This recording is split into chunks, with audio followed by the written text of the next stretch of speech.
আসসালামু আলাইকুম, আমি ফজলে রাব্বি। বাইসাইকেল চেন খুবই গুরুত্বপূর্ণ একটি অংশ, কারণ এটি খারাপ থাকলে আপনার সাইকেলটি স্মুথলি রান করবে না। আর যদি আপনি ঝং ধরা অবস্থায় দীর্ঘদিন আপনার সাইকেলটি ফেলে রাখেন, তাহলে আপনার সাইকেলের চেনটি পুরোপুরি অকেজো হয়ে যাবে। তাই আজ দেখাবো মাত্র 5টি স্টেপ ফলো করে কিভাবে আপনার দীর্ঘদিনের পুরনো এবং মরিচা পড়া নষ্ট চেইনটি নিজে নিজে নতুনের মতো ঠিক করে নেবেন।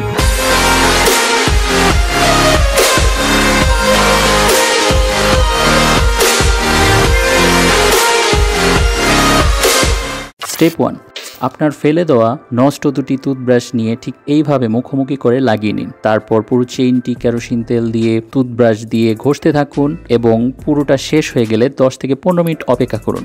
এভাবে তেল ভিজিয়ে রাখলে চেইনের জংগুলো আস্তে আস্তে আলগা হতে থাকবে।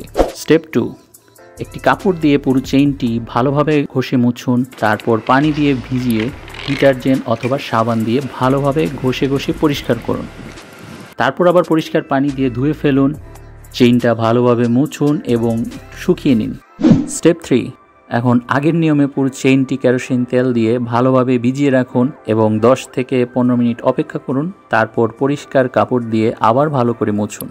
স্টেপ 4, আমি সবসময় সুইং মেশিনের অয়েল ব্যবহার করি। আপনারা চাইলে লুব অয়েল ব্যবহার করতে পারেন। বাইক শপে বিভিন্ন ধরনের লুব অয়েল পাওয়া যায়। এখন আমি একটি সুইং মেশিনের তেলগুলো এরকম ছোট একটি কৌটায় ভরে নিলাম, যেন আমার তেল দিতে সুবিধা হয়। লক্ষ্য করুন, ঠিক এইভাবে এক ফোঁটা ফোঁটা করে প্রতিটা চেইনের মাথায় এভাবে তেল দিয়ে নিন। পুরো চেইনটিতে অ্যাপ্লাই করুন।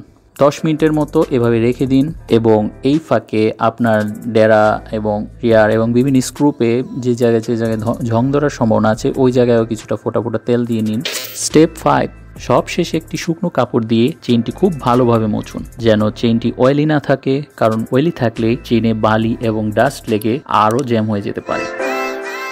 ভিডিওটি ভালো লাগলে অবশ্যই আপনার বন্ধুদের মাঝে শেয়ার করুন এবং এ ধরনের আরও সাইকেল টিউটোরিয়াল দেখতে চাইলে এআর অ্যাক্টিভ চ্যানেলটি সাবস্ক্রাইব করুন। ধন্যবাদ সবাইকে।